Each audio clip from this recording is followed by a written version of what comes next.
Hello, this is a very short presentation about anthology poetry. I won't be talking about individual poems here, more about the process for writing about and comparing two poems in your anthology for the exam.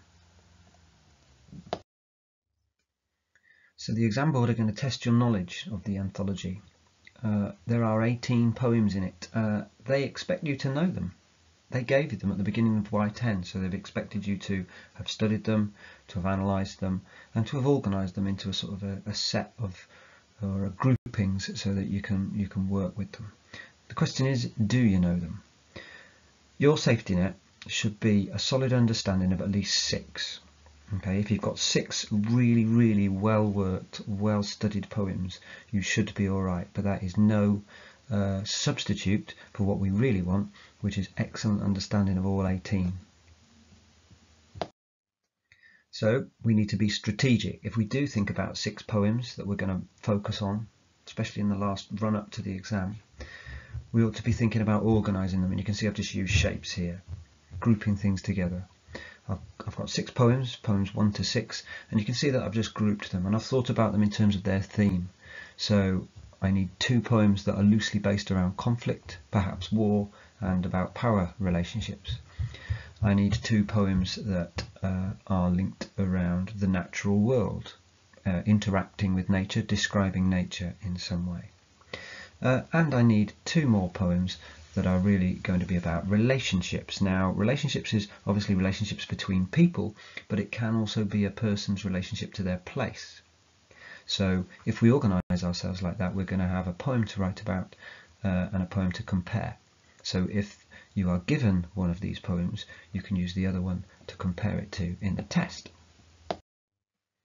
So on this slide I've given you some good pairs to pair up with, but this isn't the full list and it's not the perfect list. This is just something that you could do, and you can see there, I'm not going to read them all out, but what I want you to think about is how you're going to study these poems. You need to think about what the links are between these poems. First you need to treat them on their own and get a really good understanding of each one, and then you've got to think about the links between the 2 poems, which I will come on to shortly.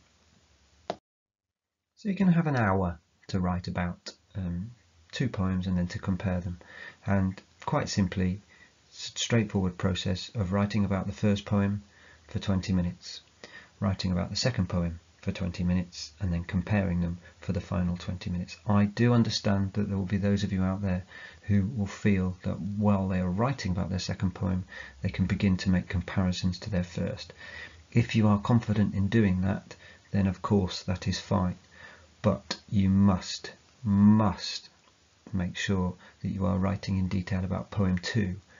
It is a danger to find yourself just writing lots of comparison without really describing and explaining what you know about poem 2.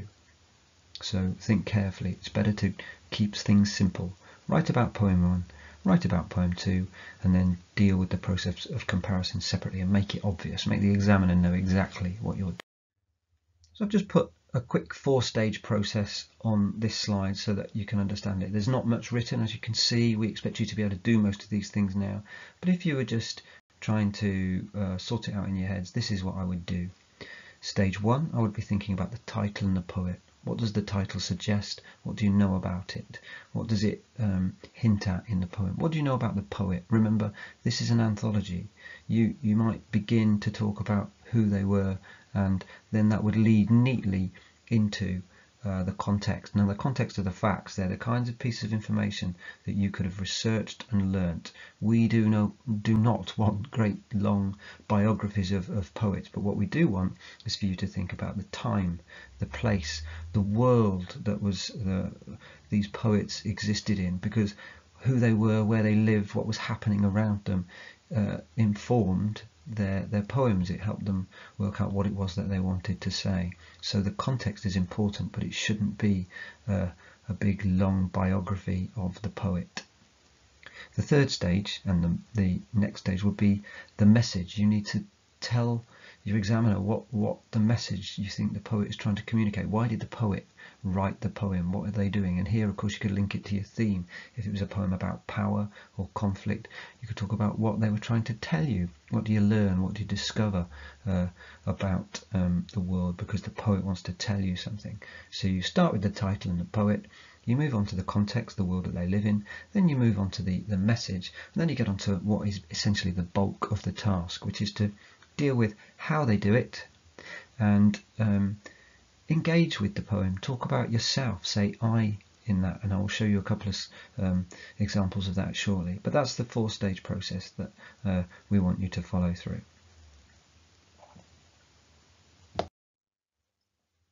So here I've just put a quick example of the kind of annotation that you might have done back in your anthology. This is not what's going to happen in the exam. I wouldn't like to think of you writing all this around a poem and spending lots of time doing it, because this bit will end up in the bin.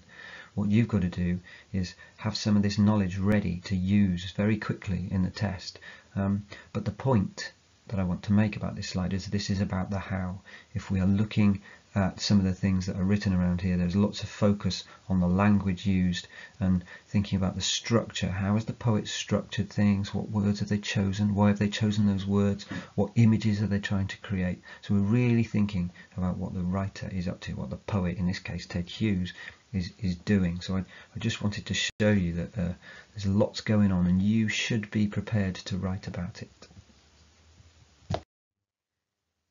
So when we compare the poems, it's important to know that you're going to be judged against 3 assessment objectives. Now, assessment objective 1 is understanding. We need to show that we understand them. And the way that you compare is to talk about the messages in both poems.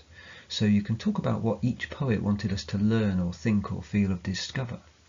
And so we can say both poets want us to learn, or however, one poet wants us to think this, whereas the other poet wants us to feel that. Show us that you understand what's going on in the poem and talk about the differences or similarities between the messages that the poets are communicating. AO2 is about language analysis, so here it's really simple. All you do is you talk about the methods the poets are using to write their poems, and you can compare them. So you might notice that they use a similar word. You might notice that they use very opposite words in the poems to convey the same kind of idea. The tones of the poems might be very different. The structure might be very different. One might be a neatly organised sonnet, and the other might be a piece of blank verse that sounds more like a conversation. You want to think about the choice of images in the poem to communicate what they're trying to tell you. Think about the pictures created by the words. One poem might rhyme, one poem might not, and then just think about some of the other poetic devices. One might be heavily poetic, full of symbols and images and similes and metaphors, and another might sound like a boring conversation, but there will be a point to that too. And that's your language analysis. And the final thing that you need to compare is the contexts. So as long as you've already written these, this is about organising them together and talking about the different worlds or the similar worlds that these poets lived in, and think about the time, the place, the setting for the poems and the world that these poets lived in. So for example, if you were writing about Blake and then you were writing about Ted Hughes, they didn't live in the same centuries, so you'd be able to talk about how that would make their lives different and their worlds different and their beliefs different. So that's thinking about the poets. And if you cover all 3 of those, so understanding, message, language analysis, which is all about the method, and the context, which is always about the poets, you will get a good grade because they are equally weighted, which means they're looking for you to get some marks on all 3 of those things. Here we've just got a slide about how I think you can help your examiner, and the first and most important thing you need to do is you need to make it obvious which poem you are writing about, and you need to make sure that you use titles or poets' names to do that. If we're going to be comparing poems, we need to use what are called discourse markers, or connectives is another word for them, to show that you are comparing. You can say things like both poems similarly in the same way, then structurally both poets, and then you can see I've used a few poets' names. So you can say things like, however, Keats chooses to, or on the other hand, Byron, or both Hughes and Shelley. In other words, you're trying to be very clear which poet you're talking about and whether they agree with each other or whether you're trying to talk about the differences between them. The other thing, towards the bottom of this list on here, is that we want you to engage with the poem. I've already mentioned it, and you can see just 3 examples of how you can do that. Don't just tack on at the end of your writing, I really like this poem, or I thought this poem was boring, or I thought this poem was difficult, or, the worst of all, I didn't understand this poem. We don't want anything like that. What we want is for you to be putting a bit of yourself in it as you go along. So you can say things like, I really like the image of an egg.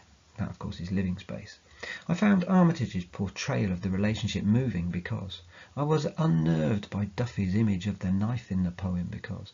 So as you come across a line in the poem, put yourself in the sentence. Talk about something that you've noticed, or how it might make you feel, or what opinion you have of it. We want your opinions here. This is about being engaged with the material.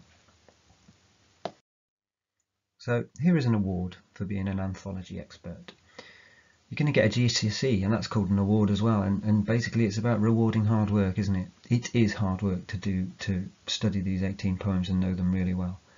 My strategy for knowing 6 and working on 6 and linking them together is a good one, but it is only a safety net, and you should be thinking about knowing as many as you can. I would pick the one that you would least like to come up, and I would spend some time on it right now. I should go and find it, brace yourself, work your way through it, because you never know, it could be the one that turns up. Keep going, keep working, and you will be ready for the test.